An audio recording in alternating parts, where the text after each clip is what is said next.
हलचल 24 न्यूज में आपका स्वागत है। मैं हूं दीपक नामदेव। चलिए जिले की कुछ खबरों पर डालते हैं नजर। खबर डिंडौरी जिले से है, जहां अंतिम दिन कांग्रेस सहित निर्दलीय और अन्य दलों के प्रत्याशियों ने किया नामांकन। विधानसभा चुनाव के नामांकन की अंतिम तारीख को डिंडौरी के जिला कलेक्ट्रेट में कांग्रेस, गोंडवाना गणतंत्र पार्टी, भारतीय जनशक्ति पार्टी, आम आदमी पार्टी, राष्ट्रीय गोंडवाना पार्टी सहित निर्दलीय प्रत्याशियों ने रैली निकालते हुए अपना नामांकन पत्र दाखिल किया। नामांकन दाखिल करने वालों में डिंडौरी विधानसभा क्षेत्र से कांग्रेस के बागी निर्दलीय उम्मीदवार रुदेश परस्ते ने रैली निकालते हुए कलेक्ट्रेट पहुंचकर नामांकन दाखिल किया। वहीं अखिल भारतीय कांग्रेस कमेटी की केंद्रीय चुनाव समिति के सदस्य व 3 बार से लगातार विजयी रहे प्रत्याशी ओमकार सिंह मरकाम ने लगातार इस बार चौथी बार नामांकन दाखिल करते हुए प्रचंड मतों से अपनी जीत का दावा किया। कांग्रेस प्रत्याशी ओमकार सिंह मरकाम की नामांकन रैली में गांव-गांव से पहुंचे हजारों की संख्या में ग्रामीण मौजूद रहे। डिंडौरी गोंडवाना गणतंत्र पार्टी से चरण सिंह धुर्वे, शहपुरा से गोगपा प्रदेश अध्यक्ष अमान सिंह पोर्ते, आम आदमी पार्टी शहपुरा से अमर सिंह मार्को सहित अन्य कई पार्टियों सहित निर्दलीयों ने नामांकन भरा।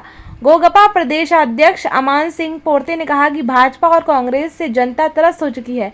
इस बार गोंडवाना गणतंत्र पार्टी के बिना प्रदेश में सरकार नहीं बन सकती। हम 52 सीटों पर चुनाव लड़ रहे हैं और निश्चित ही जीत का हासिल करेंगे। जो है जिला पंचायत अध्यक्ष हैं और अभी 1.5 साल भी आपको हो रहे हैं, 5 साल पूरे नहीं हुए और इस बीच जो है आप विधानसभा निर्दलीय प्रत्याशी खड़े हुए हैं, तो ये आपका मूड है या जनता का? देखिए, ये जनता का मूड है। मैं 1.5 साल से जिला पंचायत अध्यक्ष बनने के बाद हमारे डिंडौरी जिले में अरंडई बांध, बिट्ठलदे बांध, शोभापुर बांध, जो जल आपूर्ति के नाम से बड़े बड़े बांध स्वीकृत किया गया और हमारी इन क्षेत्रों की जनता बिल्कुल नहीं चाहते कि वहां बांध निर्माण किया जाए, उनको विस्थापन किया जाए, लेकिन सरकार की जो रीति नीति है इससे काफी नाराज थे। मैंने जल, जंगल, जमीन और डूब क्षेत्र में आ रहे जो गांव हैं उन सबके जनताओं को लेकर जो बांध के विरोध में बड़े बड़े धरना प्रदर्शन करके हम लोगों ने जो विरोध किया, उसमें मैंने देखा, शासन प्रशासन से बात किया, कलेक्ट्रेट में हम लोगों ने ज्ञापन दिया, तब उससे पता ये चला कि जो भोपाल स्तर से स्वीकृति हुए हैं उनको वहीं से कैंसिल किया जा सकता है, जिले स्तर से कैंसिल नहीं किया जाता और हमारे क्षेत्र की जनता ने मोड़ बना लिया। ये जल जंगल जमीन पर जो आपने इतना लड़ाई की है जनता के लिए, उनके सहयोग किया है एक तरीके से, तो उनका कितना सहयोग आपको मिल रहा है जिससे आप इस बार विधायक का ताज जो है आप पहनेंगे? देखिए, काफी मैं निरंतर उन क्षेत्रों में भ्रमण कर रहा हूँ। पूरे क्षेत्र की जनता काफी सहयोग दे रहे हैं, काफी अपना जो है साथ मेरे साथ और पूरे तन मन धन से पूरे घर परिवार सहित मेरे लिए काम भी कर रहे हैं, प्रचार प्रसार कर रहे हैं। और आज भी देखे थे आप लोगों ने काफी संख्या में हर पोलिंग बूथ से एक तादाद के हिसाब से, क्योंकि आचार संहिता ज्यादा, लेकिन आपको जो प्यार मिला था जिस टाइम आप कांग्रेस से एक चुनाव लड़े थे जिला पंचायत अध्यक्ष के लिए, तो अब कांग्रेस के कितने वोट काट लेंगे आप इस बार? क्योंकि आप तो उनके लिए प्रिय हैं, कांग्रेस की भी अपने लोग हैं, तो या बीजेपी की वोट काट रहे हैं आप या कांग्रेस के काटेंगे इसमें? देखिए, मैं जब जिला पंचायत का चुनाव लड़ा था तो मैं और मेरी धर्मपत्नी दोनों चुनाव लड़े थे, तो हम लोग निर्दलीय ही लड़े थे। ओमकार मरकाम जी ने मेरी मिसेज जो पत्नी जहां से लड़ रही थी वहां पे वृंदा परस्ते जी को कांग्रेस से नॉमिनेट करके खड़े किए थे। जिस 7 नंबर सीट से मैं जहां से जिला पंचायत सदस्य लड़ रहा था वहां से कांग्रेस से नॉमिनेट प्रत्याशी अमरजीत सलूजा जी थे और आप उस चुनाव में देखे थे, उसमें मैं 22,000 वोट मेरे को दिए थे जनता ने और मेरी पत्नी को 19,700 के आसपास लगभग वोट दिए थे। इस प्रकार से लगभग 22,000 के वोट से हम लोगों को जिताकर और जिला पंचायत के सदस्य बनाए थे। तो जनता का जो सहयोग मिल रहा है आपको पूरा मिल रहा है, जिससे आप इस बार विधायक का जो ताज है इस बार आप ही पहनेंगे? जी बिल्कुल, जनता का सहयोग है। और मैं आपको एक चीज और बता देना चाहता हूं कि जनता को मैं जब पिछले चुनाव में जिला पंचायत के सदस्य का चुनाव जब हम दोनों पति पत्नी लड़ रहे थे तो मैंने उनसे कांग्रेस के नाम से या किसी बीजेपी के नाम से, किसी पार्टी के नाम से वोट नहीं मांगा था। मैंने अपने काम के नाम से, अपने मेहनत के नाम से वोट मांगा था। और आज फिर मैं और मेरे क्षेत्र की जनता ने यही निर्णय किया है कि हमको इस बार काम देखकर वोट करना है, ना कि किसी पार्टी या दल। दिल्ली या भोपाल में बैठे हुए लोग तय नहीं करेंगे कि विधायक कौन अगर है। आप विधायक बन जाते हैं डिंडोरी, तो फिर जो प्रदेश सरकार जिसकी आएगी जैसे कमल की आई या फिर कांग्रेस की आई, तो आप शामिल होना चाहेंगे फिर उसमें? देखिए, मैं शामिल होने की तो बात नहीं है। परिस्थिति के अनुसार हम देखते हैं, अगर गठबंधन करने का मौका मिलेगा तो गठबंधन करेंगे। किन खूबियों को लेकर जनता आपके साथ आपके रुझान पर है, काम कर रही है?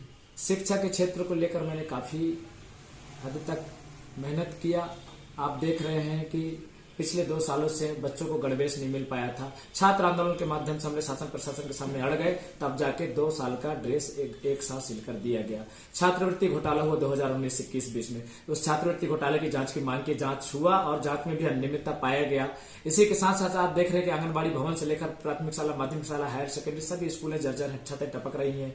बच्चों को अच्छे से सुकून से बैठकर पढ़ने की जी पार्टी में कितनी चुनौती समझ रहा है दोनों पार्टियों को? मैं दोनों पार्टी कोई चुनौती नहीं समझ रहा।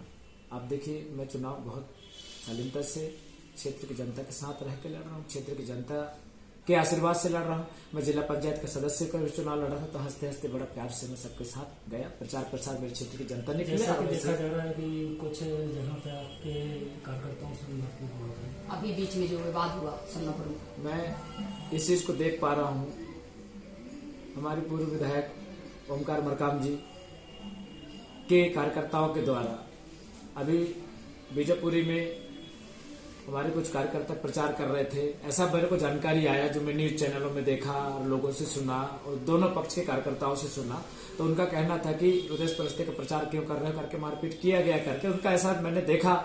और इसके साथ साथ मैं देखा कि मेरी पत्नी भी प्रचार प्रसार में जब जाती हैं तो बजाक क्षेत्र में विधायक जी के जो ब्लॉक अध्यक्ष है वहां पे, वो लोग लगातार 4-6 गाड़ियों में मेरी पत्नी का पीछा करते रहते हैं। वो जहां जहां जाती है वहां जाते हैं। और आज भी मेरे को पता चला कि रात में समनापुर क्षेत्र में पत्थर भी चला रहे हैं। तो इस प्रकार से हरकत उनकी है, जैसे उनकी सोच है, जैसे उनकी विचारधारा, उनकी मानसिकता है, वो अपने हिसाब से हरकतें कर रहे हैं। पर क्षेत्र की जनता को मालूम है कि कौन कितने गहरे पानी में है। इस बार उसका जवाब क्षेत्र की जनता देगी उनको। आज आपने नामांकन दाखिल किया है, कहाँ से नामांकन दाखिल किया है, क्या मुद्दे हैं जिनको लेकर आज जनता के बीच जाएंगे और कैसा रहेगा चुनाव? सबसे पहले मैं आप सब लोगों को धन्यवाद कहना चाहता हूं। और मैंने डिंडोरी जिला के सहपुरा विधानसभा क्षेत्र क्रमांक 103 से आम आदमी पार्टी के प्रत्याशी मुझे वहां पर उतारा है। पार्टी ने जो जिम्मेदारी दी है और हमारा जो मुद्दा है और जनता तक हम कैसे पहुंचेंगे वो मैं आपको बताना चाहता हूं। सबसे पहले मैं ये बताता हूं, दिल्ली मॉडल को लेकर मैं जनता के सामने पेश होऊंगा, जैसे कि शिक्षा, स्वास्थ्य, बिजली, पानी, बुनियादी सुविधा तमाम प्रकार की। और जैसे कि वहाँ क्षेत्र के जो लोग पलायन कर रहे हैं, लगातार पलायन कर रहे हैं, उनके लिए मैं एक मुद्दा उठाऊंगा, चाहे सरकार जिसकी भी बने, और उनके साथ मैं बराबर समय समय पर उनके अधिकारों के लिए लड़ता रहूँगा। क्षेत्र में क्या कमियां हैं अभी तक? ऐसा कौन सा काम है जो नहीं हो पाया? क्षेत्र में बहुत बड़ी कमियां हैं। अभी तक लगातार 75 साल आज़ादी के बीतने के बाद भी आज हमारा जो आदिवासी जो जिला है डिंडोरी विधानसभा सहपुरा के, आज भी वहाँ के लोगों को सही शिक्षा नहीं मिल रही है। कई स्कूल बंद हो गए और कई स्कूलों में बच्चे, बहुत मुश्किल है कि वहाँ पढ़ाई ढंग से होता नहीं है। इस प्रकार से वहाँ पर देखी जा रही है। और स्वास्थ्य के मामले में आ जाएँ तो डिंडोरी यहाँ से लगभग नहीं तो 80-85 किलोमीटर मेहंदवानी से पड़ता है, सहपुरा से पड़ता है, इधर से तमाम क्षेत्र में पड़ता है। उप स्वास्थ्य केंद्र की जो दूरियां हैं बहुत ज़्यादा हैं। और इस ऐसी स्थिति में हमारे जो बीमार स्थिति में हमारे जो क्षेत्र के ग्रामीण क्षेत्र के जो लोग हैं, जनता हैं, वो बहुत परेशान है। यहाँ पर बड़ी अस्पताल नहीं, छोटे जो अस्पताल हैं और 100 ही बेड का है। यहाँ पर देखना 7 लाख की जनसंख्या, जिसमें 100 बेड का अस्पताल है। मुझे इससे बहुत विडम्बना है भाजपा और कांग्रेस शासनकाल में। बड़ी पार्टियों के बड़े दिग्गज मैदान में है, कितनी बड़ी चुनौती मानते हैं? देखिए, वो लगातार आज तक हमारे जनताओं को बरगलाया जा रहा था, क्योंकि मध्य प्रदेश में आम आदमी पूरी ताकत से चुनाव नहीं लड़ी इसके पहले। अब मध्य प्रदेश में पूरी ताकत के साथ में चुनाव लड़ रही है। और सहपुरा विधानसभा में बड़े दिग्गजों को मैं, बड़े 2 पार्टी हैं मेरे सामने, उन पार्टियों को मैं मशक्कत दूंगा या बहुत अच्छा से हम लड़ाई लड़ेंगे और जनता के बीच में हमारे योजना को घर घर तक जानकारी देंगे। आज आपने नामांकन दाखिल किया है, क्या मुद्दे हैं, क्या मुद्दे लेके जाएंगे? जनता के आशीर्वाद के साथ मैंने आज अपना नामांकन दाखिल किया है। और जिस तरह से प्रदेश में कांग्रेस को सरकार बनाने के लिए जनता तैयार है, उसमें हमारे डिंडौरी सबसे नंबर 1 में रहेगा, ये मुझे विश्वास है। क्या प्रभाव डाल सकते हैं? बीजेपी के षड्यंत्र को सब समझ गए। बीजेपी का कोई भी बात सही नहीं है, वो सिर्फ गुमराह करते हैं। अब कहते हैं 70 साल में क्या हुआ? अरे 70 साल पहले कि भारत सबको पता है, कांग्रेस ने शहादत की राह पे चल के देश को आजाद किया। आज आजादी के बाद श्रीमती इंदिरा गांधी जी का शहादत, राजीव जी का शहादत, ये भाजपा के लोग कहते हैं 70 साल में क्या किया। अरे आपका क्या योगदान है, जरा ये बताओ।